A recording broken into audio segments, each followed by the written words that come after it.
Hey everybody, welcome to Obscurities and Miniatures. We've got a new Malifaux set here, and if you know my particular tastes, and if you don't, I'm going to explain it anyway, but the prey slain is a very, very overt nod, reference, homage to one of my favorite video games, that is From's Bloodborne. I may not be very good at it, mind you, but it is absolutely one of my favorites. I love the look, love the aesthetic, and it is fun to play even if I'm not the best at it. But, so, prey slain, you might have seen many of the screens that say prey slaughtered by playing Bloodborne, and obviously we've got a very hunter-esque looking gentleman right here, and, well, gotta have a beast to hunt, right? I'm looking at the keywords, and I don't remember what's what, unfortunately for 3rd edition, but that's a me problem, not a Malifaux problem. So even the names themselves, Canehurst, obviously Canehurst Castle being one of the locations that I've been stuck in for some time in the game Bloodborne. And the Ahul. The Ahul is nothing actually related to Bloodborne itself other than the fact that it's a big hairy monster. But an Ahul, if I remember correctly, is a cryptid giant bat monster that's supposed to come from I think Indonesia, I think. I gotta ask my kid again. But anyway, enough about that. Let's take a look at what's inside, because that's the best part. Okay, we got a big 50mm base. We've got a 30mm base. We've got our cards. And I don't know what this is. Oh, okay, we've got extra legs in a baggie. Why? I don't know. I guess they forgot to include them on the sprue.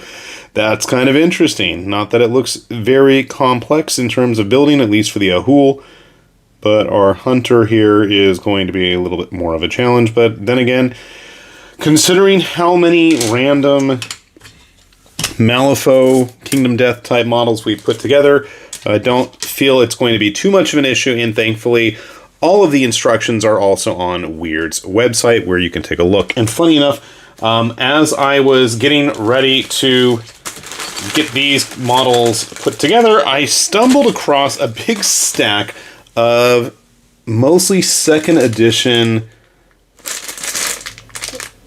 bonus models and whatnot. Or alt models. I don't even remember when I got these. This is the alt Riva with her on the horse there. These are all plastics. This looks like the Retro Pandora, a random nurse, and some kind of a siren, the Hikome. I don't even know. Never mind. Bete Noir and Miss Deed. So I'm going to put those together too. We got a big stack of stuff, so that should be fun, tight, and we'll see how it all turns out. Okay, we've got Canehurst and the Ahul all put together here. And as is the case with the overwhelming majority of Malifaux figures, it was a pain to assemble, but it was a fun pain. It's very much a puzzle. The issue I had, I mean, the bottom half of him was pretty straightforward putting together. It was that cape, cloak, torso combo that was really, really irritating. Basically, what you have to do is you're going to need to glue the 2 pieces of the cloak together, glue them to the torso piece, and then you're going to glue the arms onto that, and finally it's going to leave a little spot for the head to attach. And I don't know if that's like a mold line or what going on the side of his head there. His hair, I'm not 100% sure, but we'll deal with it. All said and done, at least with Canehurst here, he is quite the dramatic pose with that cloak flowing behind him. Does have his shotgun. No trick saw, at least. That's kind of a disappointment. Sometimes I miss my Bloodborne board game just for the figures. I painted it up and ended up flipping it, unfortunately. But hey, pays for, keeps the resin flowing on this channel, I'll say that much. Let's take a big old swig of coffee. Oh my god, that was hot. Alright, so that's him, and here is the Ahul. And I was right, it was supposed to be Indonesian. Why I knew that, I don't know. I feel like I watched a video at some point with my son on it. So, surprisingly, those legs, even though they were bagged individually, are going to be plastic. You can see I just used the regular Tamiya brush-on plastic cement, as I usually do with Malifaux figures, just because they are so delicate, and it worked out fine. This guy, actually, no issues putting together. And honestly, Kanehurst himself wasn't that big of a challenge either. It really was just figuring out how to get everything aligned for the top half. But after years of Malifaux stuff and Kingdom Death, I mean, it wasn't that bad. Somewhere I was like, I know I had Lord Cooper around here. I do wish we saw more of the custom base inserts, like with, I believe that's Lord Cooper, isn't it? Forgive me if I'm not as up on my Malifaux as I should be. But I will say this, and I will argue it until I'm blue in the face, but Malifaux figures are so, so good for steampunk Weird West stuff. If you're a Shadows of Brimstone player, honestly and truly, even though at this point there's like a bajillion and a half, you know, figures and characters and classes you can use for Shadows of Brimstone. But if you're ever in need of stuff or you just want something new to paint, I always will wholeheartedly recommend Malifaux figures, and I think Kanehurst here would be a great one for that. But I mean, like Dracula's America, and there's a whole slew of other games. And speaking of a whole slew of other things, I did manage to get together all the other figures that I had laying around, so I'm just going to bust them out here as well. And here are the nurses, who in classic Malifaux have barely any contact point with that base. I know I painted some at some point, which is weird because I was never really into the Resurrectionists. I had mostly Outcasts and the occasional Guild or Arcane stuff. Very few Neverborn kits. I say that, and then I have like Lord Chompy Bits in like 3 different versions painted. I wonder where I put him. I haven't seen him in a while. I don't even have played Chompy since 2E. Alright, who is this? Misdeed? Another nice steampunk model. One of the advantages of these figures is, even though they are kind of the limited, rare Malifaux stuff, they do tend to show up quite regularly, so if you're interested, you can probably get them for a reasonable price. Yes, she is a hot, gluey mess, but that's just the way I want to build these figures. This one was a bit of a disappointment. I didn't remember that Ionius was supposed to be a pre-assembled plastic solid chunk.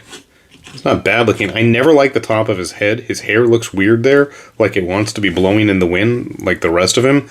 It just, it looks wrong. It reminds me of something. I don't know.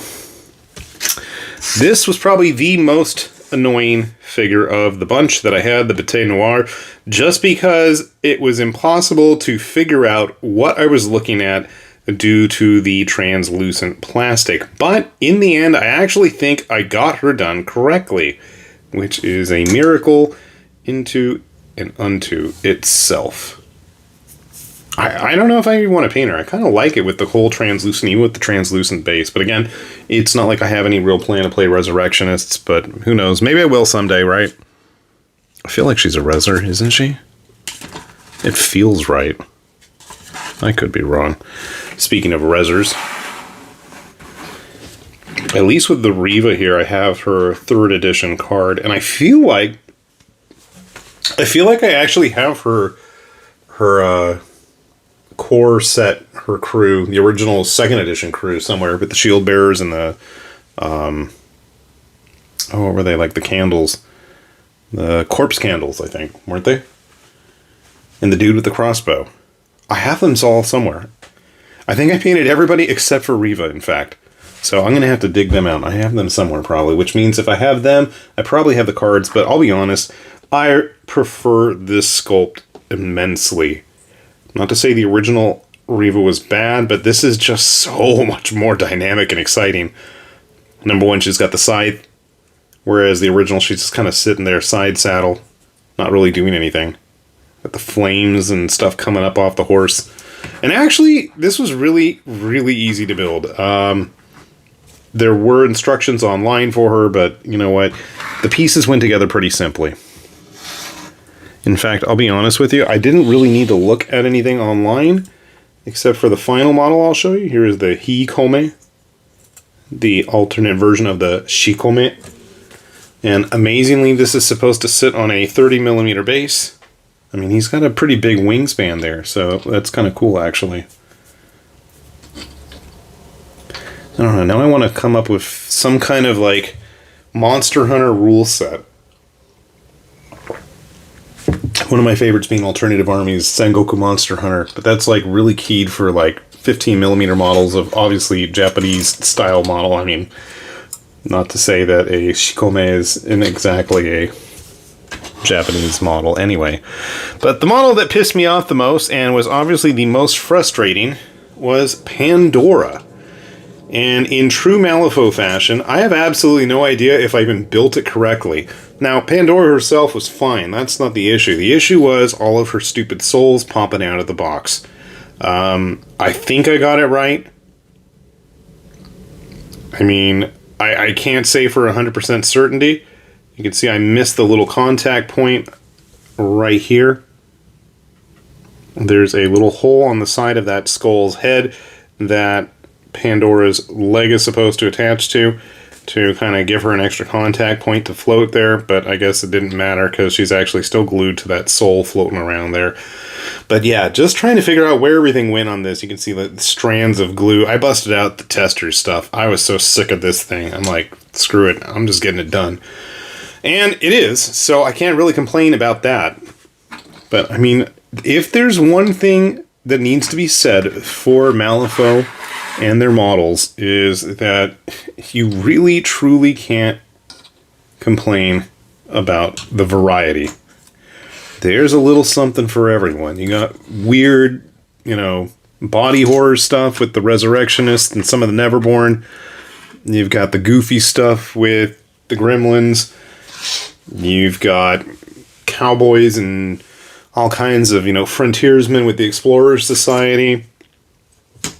You've got, you know, just a mishmash of everything in the Outcasts. You've got the magic steampunk stuff with the Arcanists, and everything that the guild's got. I mean, there's just so many weird models in the game, and for that, I mean, I really have always liked it. If only I had time to actually play it. So, I don't know, next time I have to go take my wife to get her nails done, there's a place nearby right next to it that does games, so maybe I'll have to bring some in if I can talk somebody into teaching me how to play again. I haven't even touched 3rd edition, so wish me luck in that regard. Hopefully we'll actually get to play it, and hopefully by that time you'll see all this stuff painted as well. So if you want to find out how any of it turns out, we usually show this stuff off on Mondays, provided that, number 1, it's painted, and number 2, I'm in town. So keep an eye out for that. And with that said then, this has been High Lord Tamberlane with Obscurities in Miniatures saying thanks for watching, and we will see you back here soon. Bye-bye!